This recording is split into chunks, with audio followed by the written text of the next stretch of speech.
Welcome to Not Milk Never Milk. Subscribe if you're lactose intolerant. You begin by confirming prerequisites so the install won't fail.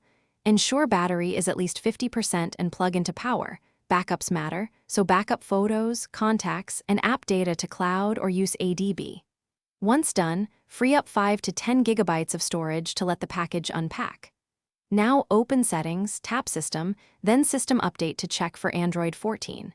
If your device supports the rollout, you'll see the download option. Tap Download to start the update immediately. Once the download begins, keep your phone on a stable Wi-Fi network because the image can be large and you want integrity. Avoid cellular to prevent unexpected charges. When the download finishes, you'll be prompted to install. Tap it and your device will reboot into the update installer. During this phase, the system applies the package and optimizes apps. This can take 10 to 30 minutes depending on device and storage speed. Make sure not to interrupt power or try to use the phone until it completes.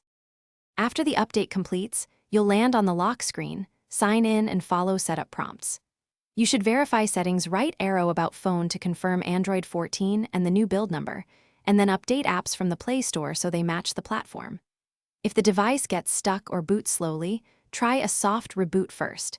If it won't boot, use recovery mode to wipe cache or perform a factory reset only after restoring backup. Keep one key troubleshooting tip in mind. Use recovery wipe cache before erasing data. Thanks for watching. If this was helpful, leave a like and consider subscribing. See you next time.